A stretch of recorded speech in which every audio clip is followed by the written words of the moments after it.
Thank you, Bibi. Assalamualaikum warahmatullahi wabarakatuh. Good morning, Bapak-bapak, Ibu-ibu sekalian. Today I will present our paper. This is actually a joint paper with academic researchers at Semarang Research Institute. We have Pak Asep and also two other researchers in the floor. So if I'm in the questions session, I'm a bit, I can, press the how friends stumble. So our presentation today is estimating the impact of inequality on growth and unemployment in Indonesia. As Mas Zulfan said, that we have two papers in this inequality impact. First on stability, and the second one is on prosperity. So this my presentation is on the nexus of inequality with prosperity. This is my outline of the presentation. I will explain briefly the introduction and then also theoretical framework of the nexus of inequality and prosperity, particularly on growth and unemployment. And the third, I will turn to the measures of inequality that we provide in this paper. Next, the model and the data that we exploit in this paper, estimate and end result, robustness test, some robustness test, and sensitivity analysis. And the last one is conclusion. Expenditure inequality in Indonesia. As Mas Zulfan discussed before, that the expenditure inequality in Indonesia is rising, has been rising since the last decade. From 0.3, this is the experience that we haven't had before decentralization, let's say 10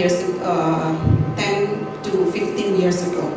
So from 0.3 in 1998 to 0.4142 in 2013, last year, the inequality rising in Indonesia. So this is becoming, a growing concern not only in Indonesia but also for the global trend. But why does this matter, the inequality? So if you look at the theory behind the inequality, expenditure inequality, or people say income or consumption inequality, is often related to the other forms of inequality. For example, inequality in access to education, health, and public services. But also, on the other hand, inequality may encourage the market to invest more, for example, in technological advances and human capital. So the inequality is necessary for accumulation for assets that in turns will be invested in these types of investment. So conclusion is rather unclear actually. So there is no consensus from the previous studies on whether the impact of higher inequality is detrimental or not. This is what we try to provide evidence for the case of Indonesia in this paper.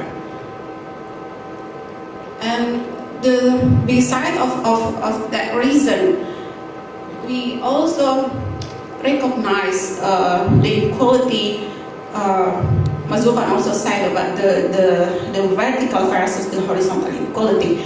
Vertical inequality between groups, between individual or household, and inequality between groups or horizontal inequality that pioneered by Francis Stewart and friends in Oxford. And also, we also recognize the other dimension of inequality.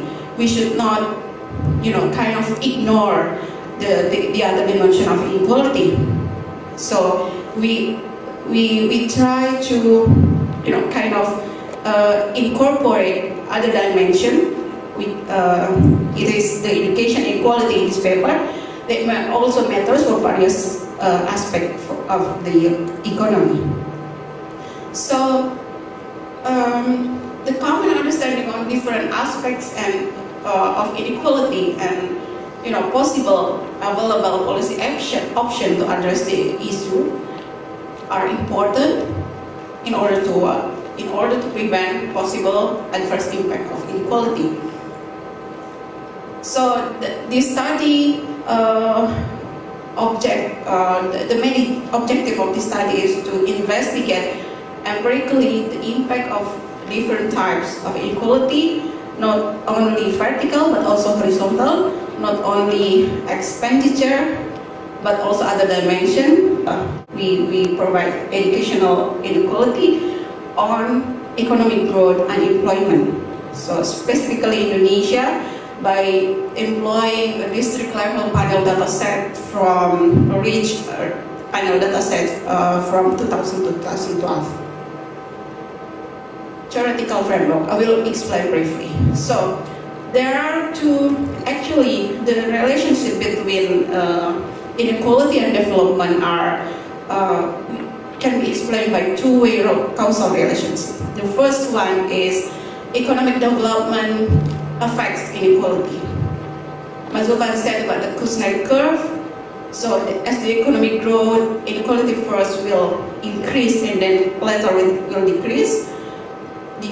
The idea is based on workers' movement from agriculture to industry. This is what Kuznets and also Barrow explored in their paper. And the second one is how does inequality affects economic development. So there are several channels in the theory in which inequality may affect economic growth. So please note that this study is focused on in this causal relationship, the second causal relationship in which how inequality does affect the economy, particularly on growth and employment. So this is, I show you the simple graph of channels of inequality to economic growth. First one, for example, inequality to saving rate. It's the sign for inequality to saving rate first is the positive one. So inequality will accommodate all marginal propensity of saving from the rich, and then it will. The theory says the increasing saving rates will increasing investment and later will turns to increasing economic growth. The other theory says that, for example, the distribution, it is related to the political economy of the political economy, where inequality will, give a positive effect on redistribution, and then redistribution will have either negative or positive impact on economic growth. So from this graph, we should recognize very cautiously that it is indeed inequality has an impact, but what impact that inequality have is there is no consensus whether it is positive or negative. So previous study has shown various results of the relationship. For the theoretical framework on unemployment, actually we kind of find it difficult to find the theoretical framework of unemployment.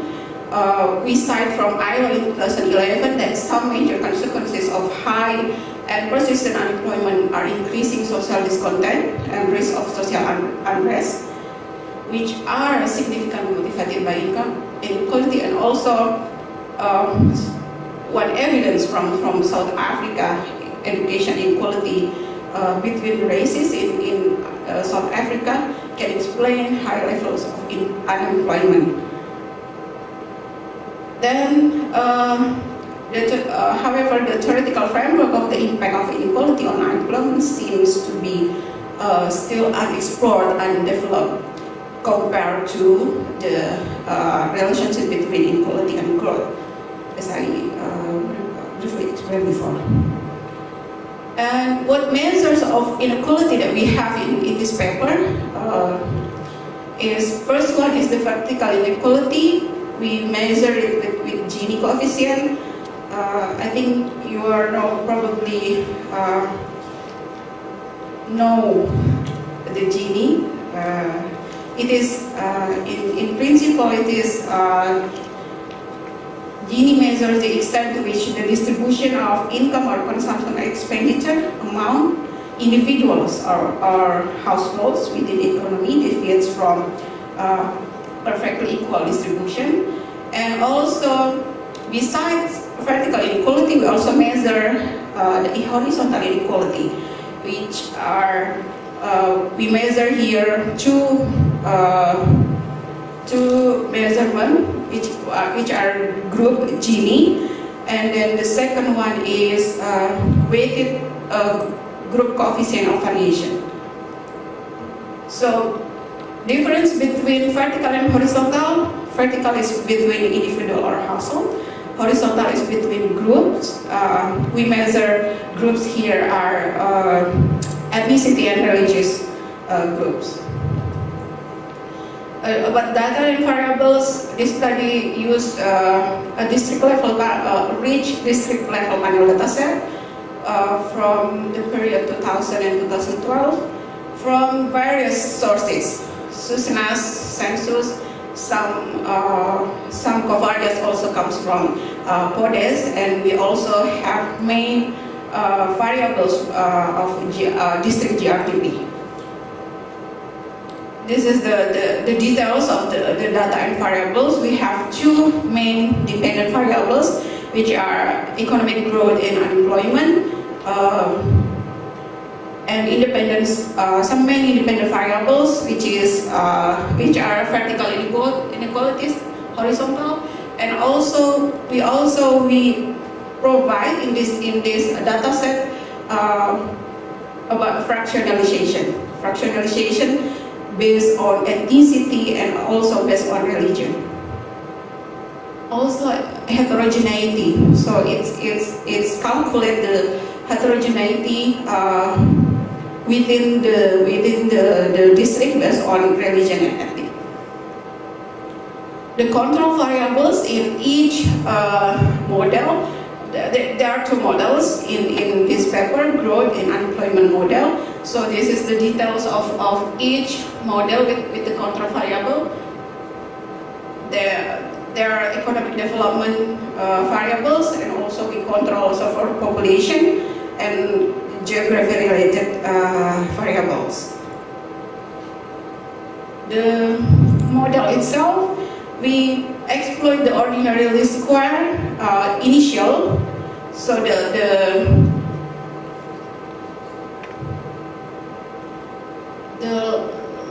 right hand side is the initial, and y is the subsequent growth and subsequent unemployment here, with the control variables, initial control variables, and also dummy, island dummy, and the same with the unemployment. Turns to the estimation results. First one, the inequality and growth nexus. We have the main results of, so the specification in this main model is we split the data between 2000 to 2012 becoming two. So the initial inequality is, we calculate average 2000-2005, on subsequent growth on 2006-2011. The main objective of this, what you call, the main objective of this specification is to mitigate the effect of transitory shock. It is a contemporaneous shock and also a measurement error between data, in the data.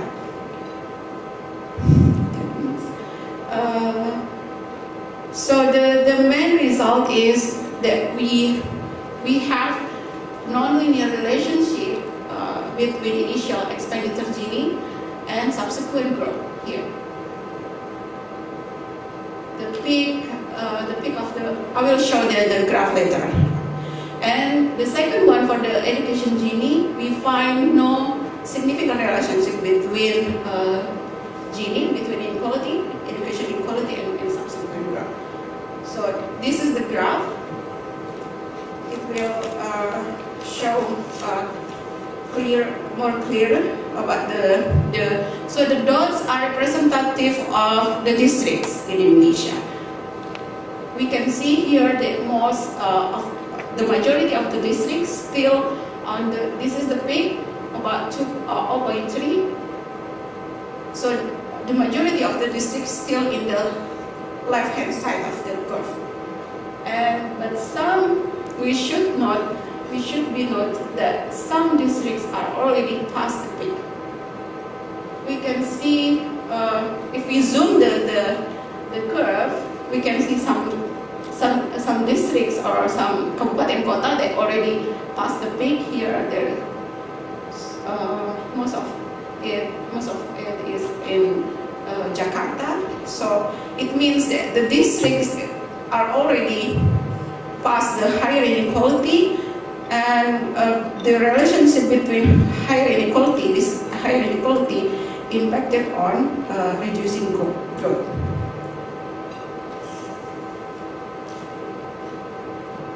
So we also try to, in one of our reference, Benjamin Brown and Giles, one paper that we have in our reference. So we try to replicate what was done in Benjamin Brown and Giles, in which we run models using different beginning and end point, point and end point of the growth. So for the Gini, we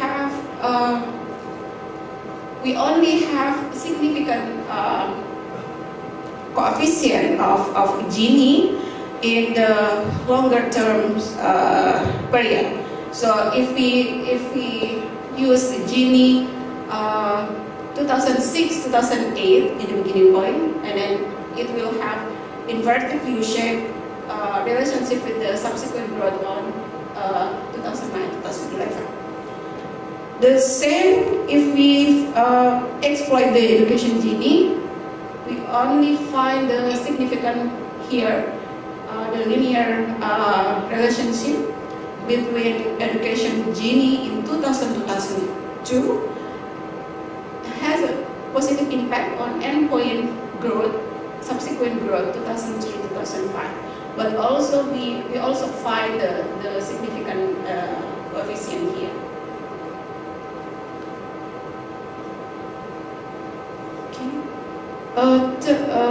Now turns to the horizontal inequalities related to subsequent growth. We find interesting results in this regression. So we exploit these are ethnicity, horizontal inequality variable based on ethnicity and religion. So these are the main the explanatory variable, the dependent variable, and this the explanatory variable, and then these are the impact on growth. So for the ethnicity, we find that the fractional initiation based on ethnicity and also the heterogeneity is increasing subsequent growth both in longer term and short term. Here, 0.1 in the longer, and the short term 0.1 as well. And here with the less magnitude of impact of heterogeneity, ethnic heterogeneity.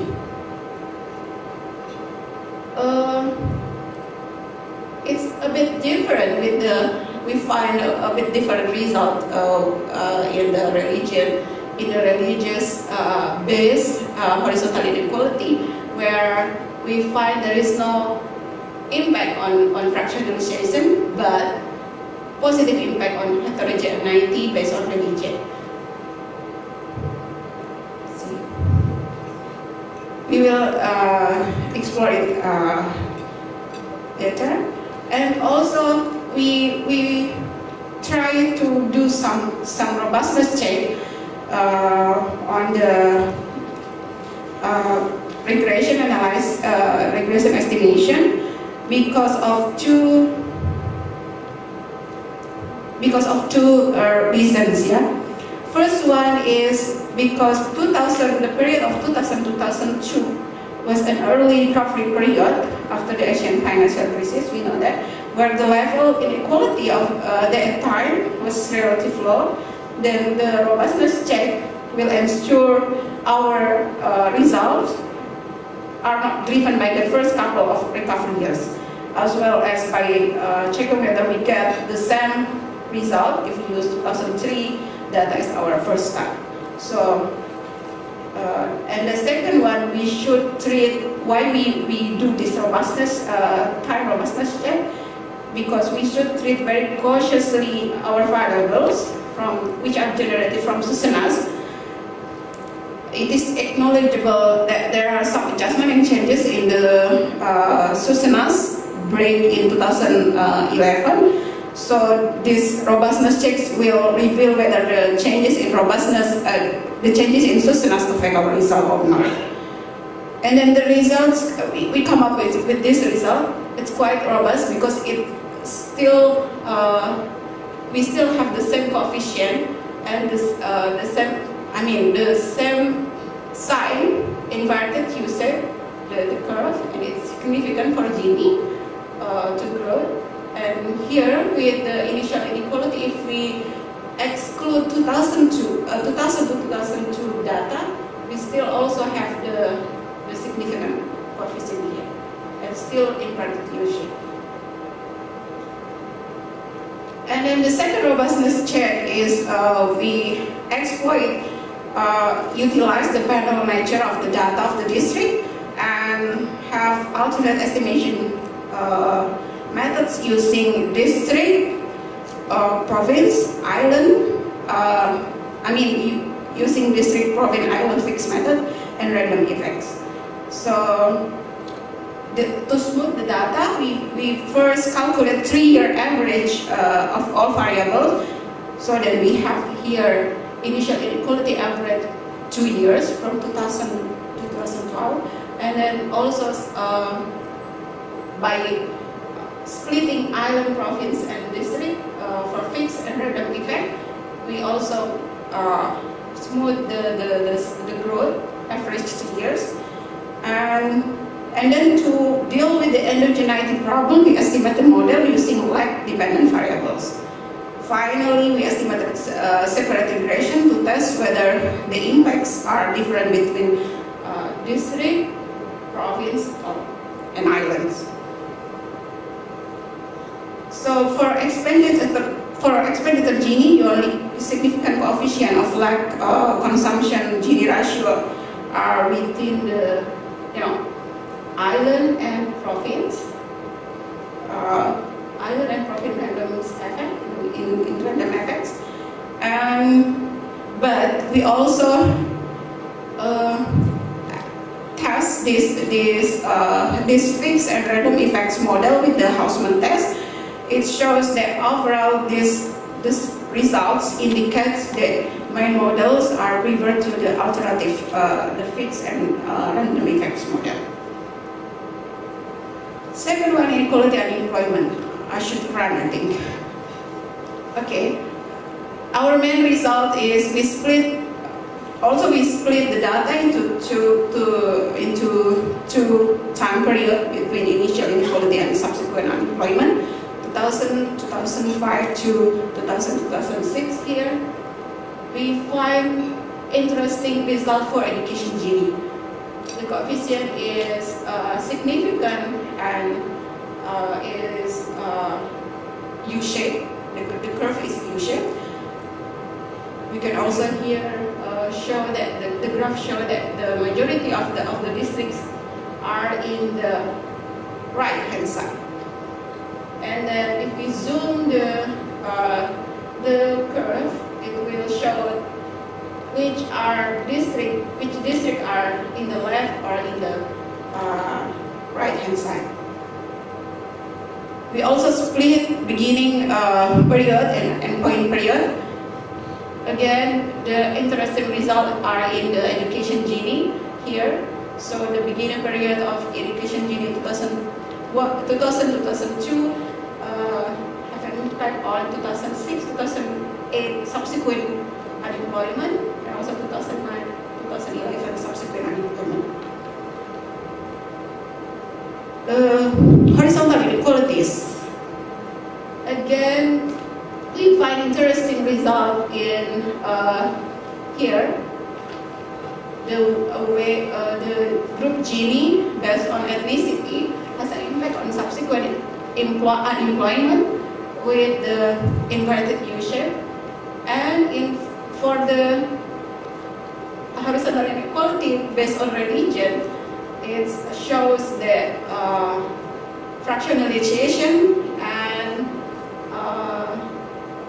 has nonlinear relationship with the subsequent unemployment. Robustness check. We do the same specification with the growth model.